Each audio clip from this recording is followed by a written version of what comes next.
भक्तवृन्द समन्वितं श्रीचैतन्य प्रभुं वन्दे नित्यानंद सहोदितं श्रीनन्दनन्दनं वन्दे राधिका चरणद्वयं गोपीजनसमायुक्तं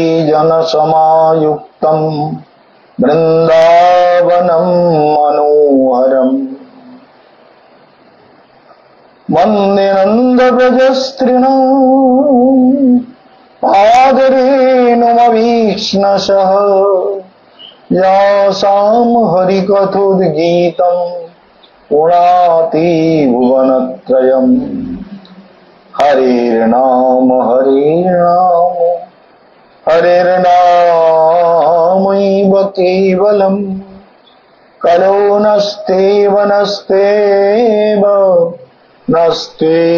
गतिरन्यथा। हरे कृष्ण कृष्ण कृष्ण हरे हरे हरे राम राम राम हरे हरे। सर्वाग्रे विश्व वंदित आचार्य नित्य लीला प्रविष्ट भक्ति हृदय बलदेव गोस्वामी महाराज तार चरण कमल वंदना करे तार आशीर्वाद प्रार्थना करी। प्रतिदिनेर अमर कथार श्रोता भक्तबृंद विद्वत समाज स्नेहमयी करुणामयी बात्सल्यमयी मातृशक्ति सबाइके जानाई आमार हार्दिक अभिवादन। आजकेर किन्तु 29 तारीख शनिवार, शनिवारे कालसर्प दोष काटाबार दिन अनेक भावे आपनादेर काछे खबर पौঁছে গেছে।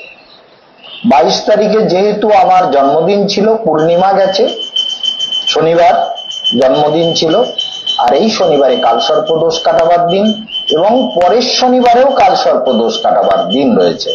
এই দুটো শনিবার কালসর্প দোষ 29 আর 7, তার মানে 30, 1, 2, 3, 4, 5, 6 তারিখ বোধহয় পড়বে। হ্যাঁ, 6 তারিখে পড়বে কালসর্প দোষ, কারণ 6 জুলাই। কালসর্প দোষ সবাই কাটাবেন এবং কালসর্প দোষ কাটিয়ে একটা কথা আপনাদের বলি, যুগটা এমনই পড়েছে না, সাধুর কথা মেনে চলার প্রবৃত্তিটা অনেকটা হ্রাস পেয়েছে। যারা আমার কথা মেনে চলে, যারা আমাকে শ্রদ্ধা করে, যারা আমার উপদেশগুলো মনে রাখে, তারা কিন্তু ভালো থাকে, গ্যারান্টি।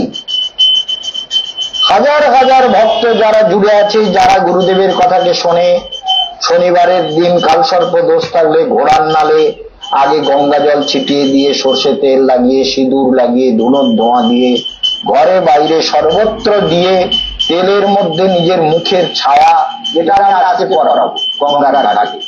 যারা পুরনো করেছে তারাও দোষ কাটাতে পারে 300 টাকা করে দিয়ে।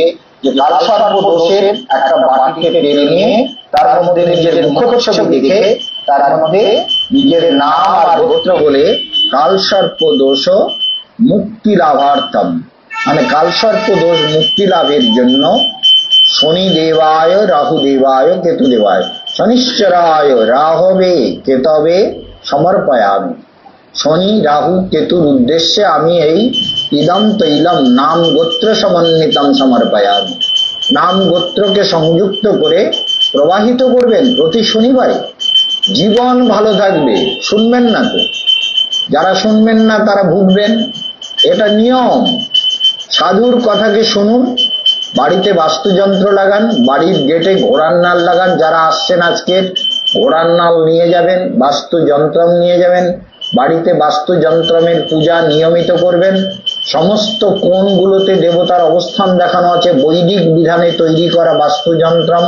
এবং ঘোড়ার নাল ওটা গেটে লাগাতে হয়। পূর্ব দিকে যদি গেট হয় ঢুকতে বাঁ দিকে লাগাতে হয়, দক্ষিণ দিকে গেট হলেও ঢুকতে বাঁ দিকে লাগাতে হয়, পশ্চিম দিকে গেট হলে ঢুকতে ডান দিকে লাগাতে হয়, উত্তর দিকে গেট হলে ঢুকতে ডান দিকে লাগাতে হয়। আর ঘোড়ার নালের ঘষে যাওয়া দিকটা উপরে রাখতে হয়। আর যেটা ঘোড়ার পায়ে ছিল সেটা তো ঘষে যায়নি, সেটা এমনি এবড়ে খোড়া আছে, সেইটা দেয়ালের গায়ে লাগাতে হয়। এই নিয়মে করবেন। এবং মহারাজ বলছেন ঘোড়ার নালটা নিচের দিকে খোলা মুখটা রাখবে। কেউ বলে আমি ফেংশুইতে পড়েছিলাম ওপর দিকে রাখতে। আমি ফেংশুই বললে তোমার কি হয়েছে? মহারাজ বলছে সেটার উপরে ভরসা নেই। মুখ্য যেটা আমি বলবো সেটা করবে। ফেংশুইতে ফেংশুই আগে খুব চলছিল, তাই তো? এই করো ওই করো, রোগ গাড়ি অমুক করো। এখন আর ফেংশুই চলে না। যারা ফেংশুই করতো তারা এখন আবার ওই সঞ্জয় কাপুর, তারপরে ওই যে আরেকজন, এরা সব এখন জ্যোতিষী করতে শুরু করে। আবার জ্যোতিষী চলছে না, আরো কি ব্যবসা করবে খুঁজে বেড়াচ্ছে, নানান রকম প্রবলেম। সেই জন্য মনে রাখবেন, কেশবানন্দ যখন বলেন সেই কথা বারবার বদলানোর দরকার নেই তো। কেশবানন্দ ওই রকম ব্যবসাদারি কথা বলে না তো। কেশবানন্দ জীবনে যা সাধনা করে তাই করতে বলে। যেমন ঋষভদেব বলছেন, ঋষভদেব বলছেন ব্রহ্মচর্য পালন করো, মৌন অবলম্বন করো, ইন্দ্রিয়গুলোকে দমন করো, শাস্ত্রে শ্রদ্ধা করো এবং শাস্ত্রে সর্বত্র মত চিন্তা নিপুণতা। মত চিন্তা মানে আমার চিন্তা করো, আর বিজ্ঞান সমন্বিত জ্ঞান যোগ অভ্যাস করো। বিজ্ঞান সমন্বিত জ্ঞান, এটাই তো মূল কথা। জ্ঞানটা যদি বিজ্ঞান না হয়, কথাটা মনে রাখবেন, জ্ঞানটা যদি অনুভব দ্বারা সমৃদ্ধ না হয় তাহলে তো আপনার কিচ্ছু হলো না। বিজ্ঞান মানে অনুভব, আর জ্ঞান মানে জানা। আমি জানলাম আর আমি অনুভব করলাম, দুটো এক জিনিস। বৈজ্ঞানিকরা দেখছেন পিঁপড়েগুলো কিভাবে নদী পার হওয়ার জন্য এরকম পিঁপড়েরা ধীরে ধীরে ধীরে ধীরে লাইন দিচ্ছে। এত স্রোতস্বতী বনের মধ্যে জল, তার মধ্যে লাইন দিতে গিয়ে হয়তো 2-1000 পিঁপড়ে সঙ্গী সাথী ছেড়ে জলে ভেসে চলে গেল। কিন্তু তারা এত তাদের কনফিডেন্স, তারা বলে যা যায় যাক, আমরা তো পার হবই পারে। ঠিক জোড়া করে সিঁড়ি বানিয়ে পুল বানিয়ে একের উপর দেয়া হাজার হাজার পিঁপড়ে পার হয়ে। দেখেছেন তো এগুলো? বৈজ্ঞানিকরা এগুলো কিন্তু দেখায় যে কিরকম তাদের কনফিডেন্স। তারা বলে আমাদের এখানে সেতু নির্মাণ করতে হবে। নিজেদের বডি দিয়ে সেতু নির্মাণ করলো, কয়েক হাজার পিঁপড়ে সেতু হয়ে গেল, আর কয়েক লক্ষ লক্ষ পিঁপড়ে তাদের উপর দিয়ে গড় গড় গড় গড় করে পার হয়ে যাচ্ছে, সমানে পার হয়ে যাচ্ছে, সমানে পার হয়ে যাচ্ছে। তাহলে বুঝতে পারছেন, একে বলে বিজ্ঞান। মানে পিঁপড়েগুলো কিভাবে পার হয়, কত রকম বিপদের ঝুঁকিকে সামনা নিয়ে তবে তারা কর্ম করে, লক্ষ্য স্থির করে এবং সেই লক্ষ্যে এগোয়। তাহলে একটা হলো জ্ঞান আর একটা বিজ্ঞান। তাহলে তাদের এই দৃঢ়তা তাদেরকে লক্ষ্যে পৌঁছতে সাহায্য করে। মানবের সেই রকম সাধনার বিষয়ে দৃঢ়তা দরকার। সাধনার দৃঢ়তা যদি আপনার মধ্যে না থাকে তাহলে আপনি কখনোই শান্তি পাবেন না। অর্থাৎ আপনার সাধনা আপনাকে ফল দেবে না তো। আপনার সাধনার চেতনার যে বৃক্ষ, সেই বৃক্ষ থেকে যে প্রশান্তি, নির্মলতা, আনন্দ, বিজ্ঞান, উপলব্ধি, সেগুলো তো ওখান থেকেই আসবে, সাধনা থেকে। সেজন্য সাধনা না করলে সত্যের উপলব্ধি হয় না, এটা মনে রাখবেন। সেই জন্য এখানে দেখাচ্ছে যে বিজ্ঞান সমন্বিত জ্ঞান। তাহলে কি বুঝলেন? বিজ্ঞান সমন্বিত জ্ঞান। বিজ্ঞান আমাদের নূতন নূতন দিগন্ত দেখাচ্ছে, দেখাচ্ছে তো নিশ্চয়ই। আর এও দেখাচ্ছে কি করে অন্যের সর্বনাশ করা যায়, সেটাও দেখাচ্ছে। যেমন কিছু ইনজেকশন বেরিয়েছে এখন সব জায়গায়, সবজিতে সব জায়গায় ইনজেকশন দিচ্ছে। সবজি, তরমুজ, শশা, কাঁঠাল, ধুধুল, ঝিঙে, ভেন্ডি, ওই কি বলে পটল, এই সব কিছুতে ইনজেকশন দিয়ে পাঠাচ্ছে। আপনার যদি শরীর টলারেট করতে পারে তো বাঁচলেন, শরীর যদি অ্যাডজাস্ট করতে পারে তো বেঁচে গেলেন, আর না হলে ক্যান্সার হয়ে মরবেন, মরবেন নিশ্চিত। তা এরা ভালোই করছে, কলিযুগে বেশি দিন না বাঁচার থেকে ইনজেকশন দিয়ে যা তা খাবিয়ে তাড়াতাড়ি মেরে দেওয়ার ব্যবস্থা করা, এটাও একটা ভালো প্ল্যান। এই প্ল্যানগুলো করছে তো। আপনাদের কেমন লাগছে শুনে? সব কিছুতে ইনজেকশন দিচ্ছে, দেখেছেন? আমাকে ওদের বুড়ি টুড়ি বা সন্ধ্যা টন্ধা দেখে বলে এই দেখুন কি করছে, দেখুন এই যে দেখা যায়, দেখুন ইনজেকশন দিচ্ছে, ইনজেকশন দিয়ে তাড়াতাড়ি বাড়াচ্ছে। তারপরে ওই যে কি ফল, ওই যে ড্রাগন ফল, ড্রাগন ফল তার মধ্যে ইনজেকশন দিয়ে দিয়ে লাল করে ফেলেছে। সাদা ড্রাগন ফলও তো ভালো লাগে, আমি তো খাই, এখন খেতে জুটছে না কপালে। যাই হোক, জুটছে না মানে খোঁজার লোক নেই, সময় নেই ইত্যাদি। তা যাই হোক, সাদা ড্রাগন ফল সেটা তো ভালোই। ড্রাগন ফল তো ওই লাল করতে হবে ইঞ্জেকশন দিয়ে, কে বললো? সে কেটেছে বলে এইবার তুই খা, আর সে খাবে না? খা, চিন্তা করুন।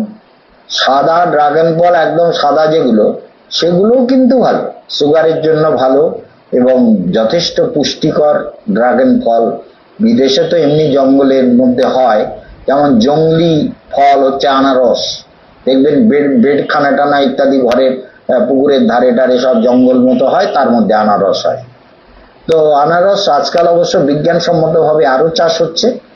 তো সেই জন্য মনে রাখবেন যে বিজ্ঞান আমাদের অনেক কিছু উন্নতি করে দিয়েছে। একটা গাছের মধ্যে 12 রকম 25 রকমের আম ফলাবার প্ল্যান তৈরি করে দিয়েছে, কিভাবে করতে হবে তার ওষুধপত্র দুনিয়া তৈরি করে দিয়েছে।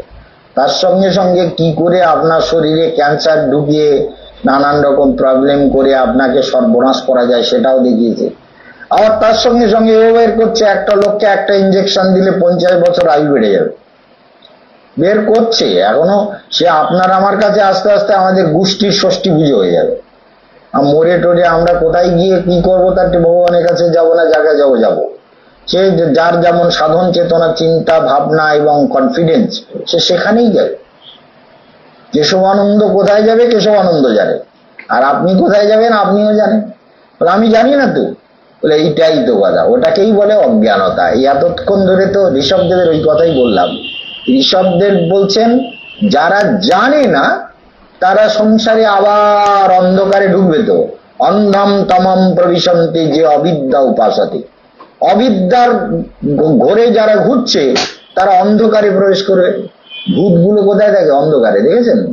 অন্ধকারে গেলে আপনার ভয় হবে, এখানে ভূত নেই তো। বৃন্দাবনের অন্ধকারে গেলে আমার আনন্দ হয় যে এখানে কৃষ্ণ আছে, হয়তো রাধারানী আছে, হয়তো কৃষ্ণের ধাম, তো কৃষ্ণ হয়তো বিচরণ করছে। আমরা বলে ওরে বাবারে, এখানে কেউ নেই, চারিদিকে এই গাছ, এই গাছের আড়ালে ভূত, এই গাছের মাথায় ভূত নেই তো? ভূতও আছে তো, এটা তো সত্যি কথা, ভূত আছে। আমাদের আমাদের যে অশ্বত্থ গাছটা আছে, ওই অশ্বত্থ গাছে কতগুলো ভূত আছে। তারপরে প্রতিদিন হেঁটে আমরা যেখানে যাই, হাসানন্দ গোশালা যেটা হয়েছে, মহামনা গোশালা করেছিল, লোকে প্রতিবাদ করেছে যে জমি সব হাসানন্দের, হাসানন্দ স্বামী হাসানন্দের জমি, তারই সব। মহামনা গোশালা করুন, কিন্তু হাসানন্দের নামটা রাখবেন না। এখন আবার সব হাসানন্দ গোশালা করেছে। মহামনা কে জানেন তো? মদনমোহন মালবীয়কে বলা হয় মহামনা, নামটা পুরো দেয়নি, মহামনা গোশালা। কারণ মদনমোহন, যারা জানে তারা জানবে মদনমোহন গোশালা, পণ্ডিত মদনমোহন মহামনা, পণ্ডিত মদনমোহন গোশালা। তাহলে চিন্তা করুন, তাহলে এই যে আমরা হাসানন্দের গোশালার ওখানে একটা বট গাছ আছে, সেই বট গাছ তলায় জানেন একটা বউ আমাদের ওখানে থাকে, তারা ভাড়া থাকে। তো তার পেটের বাচ্চা ডাক্তার করে আল্ট্রাসাউন্ড করে বলছে বাচ্চাটা টেরা হয়ে গেছে, বাচ্চাটার জন্মের সময় অনেক অসুবিধা হতে পারে। তো ওই বটতলায় দাঁড়িয়ে আমি 3টে শনিবার খালি ঝাড়িয়ে দিয়েছিলাম যে তোমার বাচ্চা ঠিক হয় কিনা আমাকে বলবে। তাই 3-4 দিন আগে মানে ফোন করে, আজকের মে মাস তো, বোধহয় 15 তারিখে, আমি যখন রেকর্ডিং করছি এটা তো 29 তারিখে রেকর্ডিং হচ্ছে, বুঝতেই পারছেন, শনিবার, কালসর্পদোষ। কালসর্পদোষ যারা কাটাবেন তারা চলে আসবেন, কিন্তু এই মে মাস তো ওই 5-7 দিন আগে বলছে যে মহারাজ আল্ট্রাসাউন্ড করালাম, 25 তারিখে ডেট দিয়েছে, বাচ্চা সোজা হয়ে গেছে। ওই বটতলায় দাঁড়িয়ে শুধু মন্ত্রপুত করে চামুন্ডাকে বলেছি বাচ্চাটা ঠিক করে দে মা। এরা ভক্ত লোকেরা আমাকে শ্রদ্ধা করে, তো বাচ্চা সোজা হয়ে গেছে। কি বুঝতে পারছেন? বটতলায় বট গাছের উপরে ভূত প্রেতরা থাকে, ডাকিনী যোগিনীরা থাকে, চামুন্ডার লোকজন সব থাকে, ওদেরকে একটু ডেকে বললেই ওরা কাজ করে দেয়। সেই জন্য বট বৃক্ষ তলায় দাঁড়িয়ে আমরা কালসর্প দোষ কাটাই, দেখেছেন বাগবাজারে। সেই জন্য ওখানে দাঁড়িয়ে যারা, আমি যদি হাত বুলিয়ে দেই তার অদ্ভুত এফেক্ট সঙ্গে সঙ্গে পাবেন ওই বটতলায়, সঙ্গে সঙ্গে শনিবারে। এই যে শনিবারে দোষ কাটাতে আসছেন, আজকে 4টের মধ্যে, 4:30 মধ্যে অবশ্যই চলে আসতে হবে, কবচ টবচ পরে নাম গোত্র দিয়ে বুকিং করে চলে আসবেন, ওই বটতলায় দাঁড়িয়ে আমি বাঁ হাত দিয়ে যা বলে দেবো তাই করতে বাধ্য। সেই জন্য এগুলো কেশবানন্দ মহারাজ, আমাদের এক গুরু ভাই শিবানন্দ মহারাজ বৃন্দাবনে, তাকে পা ভেঙে দিয়েছে মেরে, তা আমি তাকে নিয়ে শনিবারে আস্তে আস্তে ধরে ধরে ধরে ধরে পার্কে নিয়ে গেছি। পার্কে নিয়ে গিয়ে আমি তো পার্কে অনেকক্ষণ হেঁটেছি, ও আস্তে আস্তে একটু একটু একটু করতে, তারপর খানিক পরে আমি যেই সন্ধ্যা হয়ে গেছে বট গাছের ওখানে আমি এসছি, এসে বলছে এই দেখি লাঠি, লাঠিটাকে টেনে নিয়ে ফেলে দিস, আর হাঁটো আমার হাত ধরো, চলো তোমার হাত পা ঠিক হয়ে গেছে, চামুন্ডা পা ঠিক করে দে। বাস ওই বটতলা মাঝখানে একটা বট গাছ আছে, ধরে নিয়ে চলেছি। সে বলে হ্যাঁ আমি কি লাঠি ছাড়া হাঁটতে পারছি, আমি কি হাঁটতে পারছি? আরে তুমি কি করতে পারছো? দৌড়াও, তাহলে দৌড়াও, আমার সঙ্গে দৌড়াও। চিন্তা করুন, এই অসংখ্য এরকম ঘটনা আছে। সেই জন্য বটতলায় দাঁড়িয়ে আমি যখন মন্ত্র জপ করে কিছু বলি, চামুন্ডার সঙ্গে সঙ্গে তাই এফেক্ট তৈরি করে, বাস্তব ঘটনা। সেই জন্য মনে রাখবেন, ওই গুরু ভাইটা ব্যথা সেরে গেল। ওই আর একটা ছেলে আছে আমাদের, ওই যে মেয়েটার পেটে বাচ্চা বেঁকে গেছিল, ওর স্বামীর নাম হচ্ছে শচীন। শচীনের পা অ্যাক্সিডেন্ট করে নানান প্লেট ফ্লেট দিয়ে বেঁধেছে, ব্যথা যায় না, বহুদিন হয়ে গেছে, কয়েক মাস। আমি গেছি, আমি দেখি পাটাকে ধরে ছাড়িয়ে দিলাম, যা ব্যথা সেরে গেল, ব্যথা সেরে গেল। মানুষের জীবনে সাধন চেতনা ঠিক থাকা দরকার এবং বিশ্বাস থাকা দরকার। বিশ্বাস যদি থাকে তাহলে ফল পাবেন। বটবৃক্ষ তলায় দাঁড়িয়ে মন্ত্র জপ করে দৈবী শক্তি বা উপদেবতা যারা থাকে তাদের আবাহন করলে সঙ্গে সঙ্গে তারা সেই কার্যে সফলতা দেয়। মনে রাখবেন, কর্মাশয়ম হৃদয় গ্রন্থি, হৃদয় গ্রন্থি কালকের ব্যাখ্যা করছিলাম আমি, কিন্তু ঠিক এই কথার সঙ্গে ঋষভ দেবের শ্লোকটাও এসে গেছে। কাল বলছিলাম না, ভিদ্যতে হৃদয় গ্রন্থি চিন্দন্তে সর্ব সংশয় শিয়ন্তে চ অশ্য কর্মাণি যস্মিন দৃষ্টে পরাবরে। মানে পরম সত্যকে যিনি দেখতে পান তার আর কর্ম বন্ধন বলে কিছু থাকে না, হৃদয়ের গাঁটগুলো খুলে যায়, তার সন্দেহ জীবনে আর থাকে না, কোনো কিছু নিয়ে সন্দেহ থাকে না।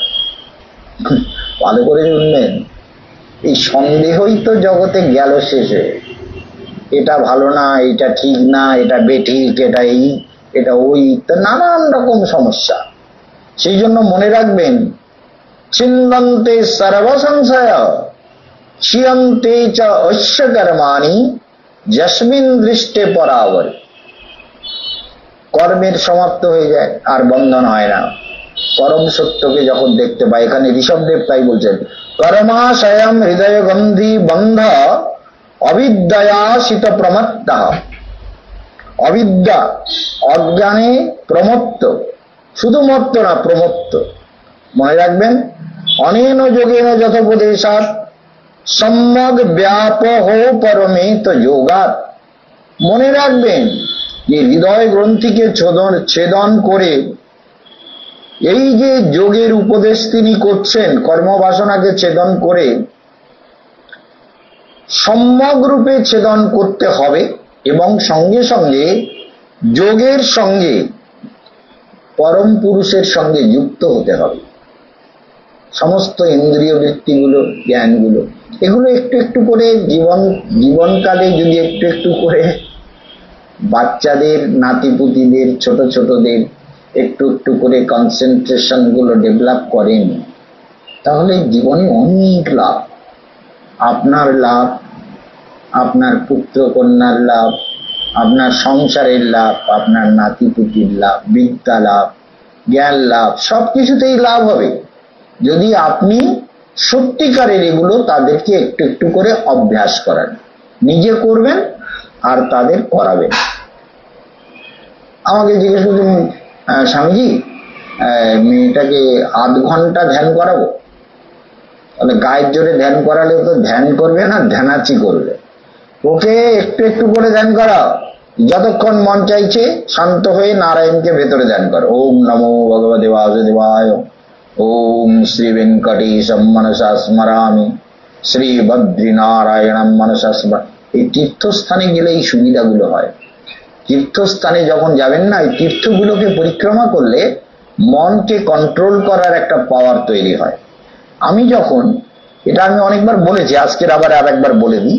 আমি যখন প্রথমে ধ্যান শুরু করেছিলাম 97-এ, তখন কিন্তু আমি ওই তীর্থগুলো, আমি তো ছোটবেলা থেকে তীর্থ পরিক্রমা করাচ্ছি, মানে গুরুদেব 82-তে দেখে রেখেছেন, তার কয়েক বছর আগের থেকে আমার হাতে পরিক্রমার দায়িত্ব দিয়েছিলেন, তো তখন থেকে পরিক্রমা করাই।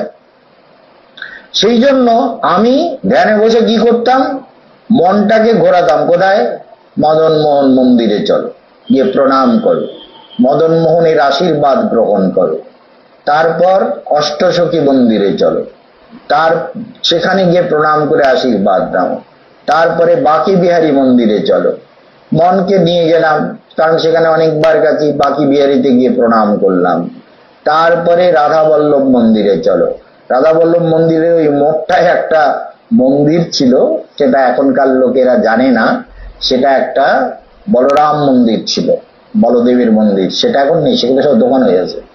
বলরামের মন্দির ছিল, ওখান থেকে হয়ে তারপরে মোটা গণেশের আছে, ওখান থেকে হয়ে তারপর সেবাকুঞ্জ, ইমলিতলা, শ্যামসুন্দর মন্দির, দামোদর মন্দির, মীরার দেবীর মন্দির, মীরা দেবীর ভজন কুটির, এসব জায়গা পরিক্রমার মধ্যে যত যত ঘুরতাম, এগুলো সব মানে আমার ধ্যান নেত্রে আমি সবসময় কোথায় হচ্ছে কাত্যায়নী, গোবিন্দদেব, রঙ্গনাথজি, ধ্যানে রঙ্গনাথজি, তারপরে বংশীবট, গোপীশ্বর মহাদেব, গোপীনাথ মন্দির, এগুলো সব কি বলুন তো, এগুলো যেন সব আমার চিরকালের পরিচিত প্রাণের জায়গা, আনন্দের জায়গা। এগুলোর সঙ্গে আমার মন, প্রাণ, রক্ত, চেতনা সব জুড়ে আছে, চোখ বন্ধ করলেই দেখতে পাই। আমি যখন বলছিলাম না, এখন অভ্যাস করতে করতে এমন একটা স্তরে পৌঁছে গেছে, চোখ বন্ধ করে যখন বলছিলাম, আমি কিন্তু কোনো মন্দিরগুলো তো চেতনায় রয়েছে, ভেতরের চেতনায়, সূক্ষ্ম চেতনায়, আর যা দেখছিলাম শুধু আলো আলো আলো আলো। যখন বলছি রাধারমন, গোবিন্দ, গোপীনাথ, মদন মোহন, সব আলো, অনন্ত আলো, আলোয় ভরে যাচ্ছে। কেন বলেন তো? কারণ ওই এই যে রূপস্থ ধ্যান, এই রূপস্থ ধ্যানের স্তরটাকে কেশবানন্দ অনেক আগে পার করেছে। এখন কি ধ্যান হয়? রূপাতীত, রূপের অতীতের ধ্যান, তাকে বলা হয় ভাবাতীত ধ্যান বা ট্রান্সেন্ডেন্টাল মেডিটেশন। এই ট্রান্সেন্ডেন্টাল মেডিটেশনের স্তরে পৌঁছাবার জন্য এই রূপগুলো আমাদের মধ্যে খুব কম আছে, অনেক আসে, ছোট ছোট কথা এসে যায়, কিন্তু আসলে আমরা রূপাতীত ধ্যান করি, যেখানে আমি আছি, আত্মা আছে, আর সত্য আছে, আর আলো আছে, জ্যোতি আছে, বিশ্ব চরাচর অনন্ত বিশ্ব ব্রহ্মাণ্ডের অনন্ত শক্তির সঙ্গে চেতনা জুড়ে যায়। সেই যে চেতনা, সেই চেতনাকে আপনি যতটা বোঝার চেষ্টা করবেন, তত আপনার জীবন কল্যাণময় হবে। এই জন্য মনে রাখবেন যে আপনি আপনার মনকে সর্বক্ষণ যত কন্ট্রোল করবার চেষ্টা করবেন, এই যে পরিক্রমার কথা বললাম, বদ্রীনাথ, শ্রী বদ্রীনাথম মনসা স্মরামি, শ্রী কেদারনাথম মনসা স্মরামি, শ্রী গঙ্গোত্রী মনসা স্মরামি, শ্রী সূর্যলোক মনসা স্মরামি, যমুনোত্রী, যমুনোত্রী হচ্ছে সূর্যলোক, মনসা স্মরামি, তাহলে বুঝতে পেরেছেন? আর গঙ্গোত্রী হচ্ছে ব্রহ্মলোক, ব্রহ্মলোকম মনসা স্মরামি। তাহলে যত আপনি আপনার সাধনাকে ঠিক মতো করবেন, তত সবকিছু সুন্দর হবে। তাহলে এই সুন্দর জীবন পেয়েছেন কিসের জন্য? তপস্যা করার জন্য। সেই জন্য ঋষভদেব বলছেন, অনেন যোগেন যথোপদেশম, এই যে যোগের কথা আমি উপদেশ তোমাদেরকে করলাম, এই যোগকে সাবধান হয়ে, এই যোগের অভ্যাসকে অবিদ্যা জড়িত কর্মবাসনা হৃদয় গ্রন্থিকে সম্যকরূপে ছেদন করো এবং যোগ দ্বারা জীবনকে ভগবানে যুক্ত করে দাও। তাহলে এই যোগের উপদেশ, এই যোগ সাধনার যে নির্মল উপদেশ আমি তোমাদের প্রদান করছি, সেটা তোমরা জীবনে প্রয়োগ করো। কে বলছেন? ভগবান ঋষভ। ঋষভদেবের অদ্ভুত কথাগুলোকে মাথায় রাখবেন। ঋষভ পুত্রাংশ শিষ্যাংশ নৃপ গুরু পিতা মল্লোক কামো মদনুগ্রহার্থ তাহলে পুত্রাংশ, পুত্রগণকে পিতা এই উপদেশ দেবে। আমি বলছি না, ঋষভদেব বলছেন। শিষ্যাংশ, শিষ্যগণকে গুরু এই উপদেশ দেবে, যে উপদেশ আমি বলছি। নৃপ মানে রাজা, রাজা প্রজাবৃন্দকে এই উপদেশ দেবে। গুরু এই উপদেশ দেবেন, পিতা এই উপদেশ দেবেন। মল্লোক কাম মদনুগ্রহার্থ, আমার লোক যদি, আমার ধামে যদি যেতে চাও তাহলে কি হবে? চর্চা করতে হবে। পিতাও পুত্রকে বলবে, যেমন আমার যিনি পিতা ছিলেন তাকে স্মরণ করি পরম শ্রদ্ধার সঙ্গে, তিনি পরম বৈষ্ণব ছিলেন, সেই জন্য তিনিও কিন্তু আমাকে সাধনার পথে অনেকভাবে এগিয়ে দিয়েছেন এবং অনেকভাবে সাধনার পথে আমাকে রক্ষাও করেছেন এবং নিরন্তর সেই পিতার কথা, উপদেশ বা তার আদর্শ আমাকে প্রেরণা জুগিয়েছে। মনে রাখবেন, সেই জন্য পুত্র, শিষ্য, গুরু, রাজা, পিতা যারাই আমার ধামে যেতে চাও, মল্লুক ইত্থম বিমন্নুর শিষ্যগাত যজ্ঞান নো যজয়েত কর্মসু কর্ম মূঢ়ান, কর্মের সঙ্গে যুক্ত করো না, কর্ম বন্ধর। চিন্তা করুন, গীতার 6ষ্ঠ অধ্যায়ের শেষ শ্লোকে ভগবান বলছেন যে দেখো, তুমি অবশ্য রূপে কর্ম করবে, কিন্তু মত কর্ম, আমার প্রতি সমর্পণ ভাব তোমার সর্ববিধ মঙ্গলের কারক। জগস্থ গুরু কর্মাণি সঙ্গং তত্ত্ব ধনঞ্জয় সিদ্ধ সিদ্ধ সমংভূত্ব, সিদ্ধ সিদ্ধ সমংভূত্ব সমত্তম যোগ উচ্চারে। এই যে সমভাব, চিত্তের চেতনাকে সুন্দর করার প্রতিদিনের চেষ্টা, প্রতিদিনের অভ্যাস, যে যত যত্নপূর্বক করবেন তার জীবন তত সুন্দর হবে। যত্নপূর্বক, যত্নের সঙ্গে করবেন।